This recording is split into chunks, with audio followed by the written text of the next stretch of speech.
दोस्तों, हर इंसान मौत से तो डरता ही रहता है, लेकिन ये कहानी सुनकर आपके मौत का डर मिटने वाला है। ये कहानी एक औरत की है जो अपने बच्चे के मौत के बाद भी उसे बचाने का प्रयास करती रहती है। तो गौतम बुद्ध ने कैसे दिलाया उस औरत को विश्वास, आइए देखते हैं।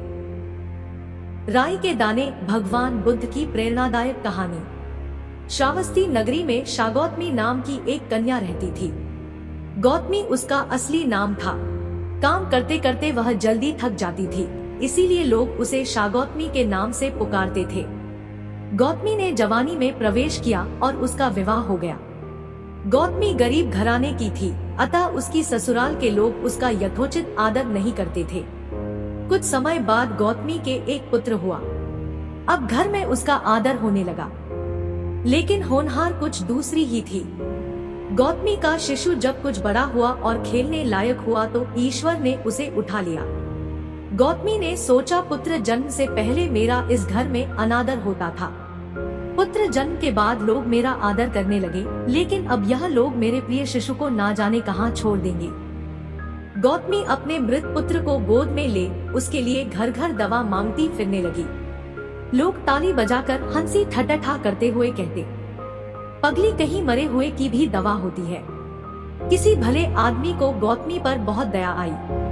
उसने सोचा, इसमें इस बेचारी का दोष नहीं, यह पुत्र शौक से पागल हो गई है।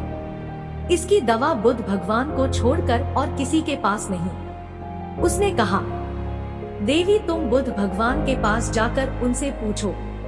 गौतमी अपने शिशु को गोद में ले जहाँ बुद्ध पालथी मारे बैठे थे पहुंची और अभिवादन करके बोली, महाराज मेरे पुत्र को दवा दीजिए। तथागत ने कहा, तूने अच्छा किया जो यहाँ चली आई। देख, तू इस नगर में से जिस घर में किसी की मौत ना हुई हो, राई के दाने मांग लो, फिर मैं तुझे दवा दूंगा। भगवान की बात सुनकर गौतमी बहुत प्रसन्न हुई और राई के दाने लेने के लिए चल दी। पहले घर में जाकर उसने निवेदन किया, देखिए बुद्ध भगवान ने मुझे आप लोगों के घर से राई मांग कर लाने को कहा है। आप लोग राय देने की कृपा करें। गौतमी के यह शब्द सुनकर एक आदमी झट से घर में से राई के दाने ले आया और गौतमी को देने लगा। गौतमी ने पूछा, पहले यह बताइए कि इस घर में किसी की मौत तो नहीं हुई? यह सुनकर घर के लोग आश्चर्य से कहने लगे, गौतमी यह तू क्या कर रही कह रही है? यहाँ कितने आदमी मर चुके हैं, इसका कोई हिसाब है। गौतमी बोली, तो मैं आपके घर से राई ना लूंगी। गौतमी दूसरे घर गई। सब जगह यही जवाब मिला।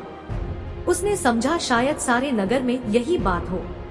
उसे एकदम ध्यान आया कि बुद्ध भगवान ने शायद जानबूझकर ही मुझे राई मांगने के लिए भेजा है।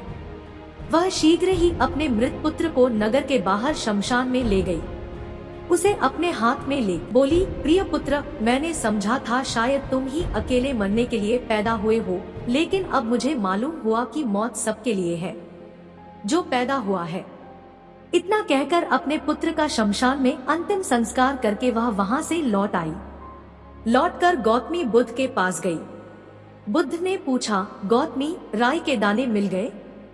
गौतमी ने सिर हिला दिया। वह सच जान चुकी थी।